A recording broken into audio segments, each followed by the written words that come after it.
Мужик валяется в канаве в позе непонятной буквы и стонет. Весь, ну прямо никакой. Ой, ой. Собралась толпа. Напугались, мало ли, вдруг мужик конкретно педали откидывает. Кто-то ломанулся вызывать скорую. Когда санитары начали его грузить, вдруг мужик как всплеснет руками. Ой, цветет калина в поле у ручья.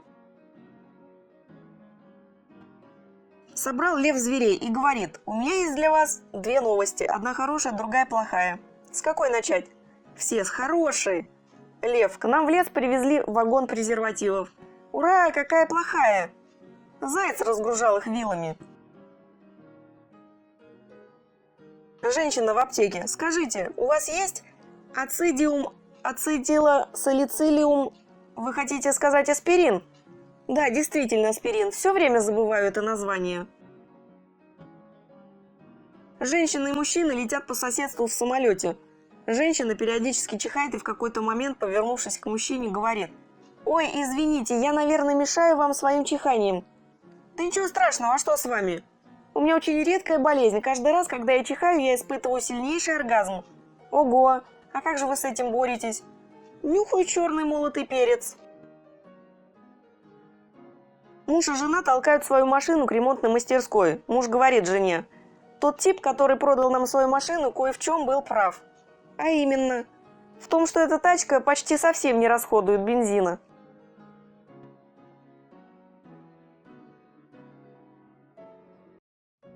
Женщина, которая только что попала в автомобильную катастрофу, пришла к своему страховому агенту. «Я хочу получить страховку за машину». «Рассказывайте, как все произошло». «Я ехала по улице. Вдруг случайно попала на тротуар. Въехала в лавку. Выехала оттуда. Задела невнимательного пешехода. Наконец ударился грузовик. И с этого момента потеряла контроль над машиной». У еврея болит зуб. Зубной его предупреждает: с анестезией вдвое дороже. Еврей дает сделать себе анестезию и сбегает, не заплатив. Вечером зубной врач рассказывает в кафе: странная история. Ко мне сегодня на прием пришел еврей. Попросил сделать ему анестезию. И после этого сбежал. Другой зубной врач говорит: коллега, это еще что? Ко мне сегодня пришел какой-то еврей и попросил вырвать ему зуб без анестезии. Маленькая девочка пришла к соседке и говорит: папа очень заболел и хочет клубничного варенья. О боже, а во что тебе положить? Ты взяла стакан или блюдце? Да ничего не нужно, я тут съем. У еврея спрашивают: у вас есть 6 яблок, если вы отдадите половину брату, сколько останется? Ну таки 5,5. Не везет мне с женщинами. А ты к гадалке ходил? Ходил. И с той ничего не получилось. На базаре мужик продает комара в банке. На банке надпись: заменитель мужчин, 25 рублей. Женщина: а как им пользоваться? Дома разденься, выпусти из банки и лежи. Если что-то не так, звони мне, вот телефон. Вечером женщина звонит. Пришла, разделась, легла, выпустила. А он сел на стенку, и все. Так, лежи, выезжаю. Приехал мужик, разделся. И говорит комару: смотри, тупица, последний раз показываю.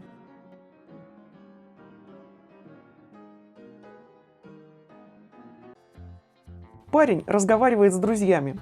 При моей невесте прошу без матерных слов. А лично тебя, Семен, я представлю как моего глухонемого друга. Остановил милиционер мужика и придирается к лицу, к документам и прочему. Мужик стоял и спрашивает: скажите, пожалуйста, а если я бы вас чудаком назвал, вы бы меня задержали? Конечно. А если бы я только подумал, что вы чудак, и ничего не сказал, то это как? Не запрещается? Это не запрещается. Ну, тогда я думаю, что вы чудак. Чапаев со своей дивизией довоевались до пустыни. Идут по пескам, вдруг дохлый слон. Бойцы столпились, голоса: чудо-то какое! Зверь какой-то невиданный. Чапаев: зовите Петьку сюда. Он, говорят, даже паровоз видел. Может, он что знает. Петька обошел слона пару раз, поднимает ухо. Да, этому зайцу лет 300, не меньше. На медкомиссии перед хирургом, сидящим на стуле, стоит призывник. Голышом, руки по швам. Хирург что-то записывает, косится на призывника в район паха и говорит: «Что, уже женат?» Призывник смущенно смотрит себе в район паха и говорит: «А что, так заметно?» Хирург, продолжая писать: «Ну, кольцо ж на пальце».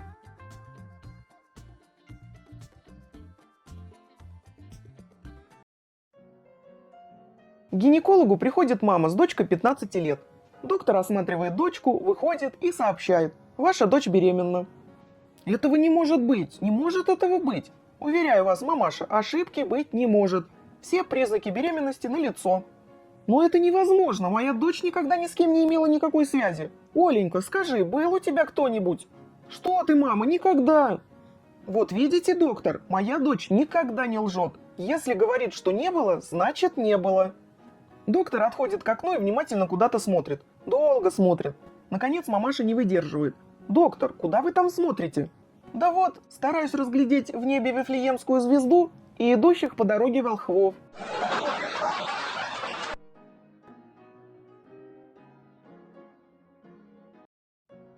Мужик нашел на пляже старинную плесневую бутыль. Открывает, а там джин. «Так, спаситель, загадывай 3 желания». Достает записную книжку. «Только не спеши, у меня склероз. Буду записывать». «Хочу здоровья». Джин пишет: «Первое. Медицинская страховка класса элит». «Хочу быть богатым». Джин пишет: «Второе. Открыть счет на 100 миллионов в швейцарском банке». «Хочу большой, серьезной, романтической любви на всю жизнь». Джин пишет: «Третье. Авиакатастрофа в конце медового месяца». Новый русский позвал слугу и говорит: «Нарви в огороде редиски». Новый русский позвал слугу и говорит: «Нарви в огороде редиски». Слуга возвращается с пучком редиски. «Ты что, болван? Нарвать редиски – это значит вырвать ее из земли, помыть, почистить, залить сметаной и засыпать сверху зеленью». Новый русский так разнервничался, что заболел. Отправил слугу за врачом. К вечеру тот пришел и радостно докладывает: «Поручение ваше выполнил. Врача позвал, лекарство купил, гроб заказал и яму на кладбище выкопал». Идет мужчина по улице, разглядывая встречных женщин. «Вот бы моей жене такие ноги! Вот бы моей жене такую грудь!» Пришел домой. «Дорогая, ты не поверишь, всю дорогу только о тебе и думал». На телеге через лес едут Ваня и Нюра. Едут час, едут 2, и все время молчат. Ваня неожиданно кашлянул, почесал голову и спрашивает: «Нюр, а как у вас дела с картошкой? Уже цветет?» Следует молниеносный ответ: «Ну ты, Вань, как настоящий Дон Жуан. Всего 2 слова мне сказал, и я уже согласна».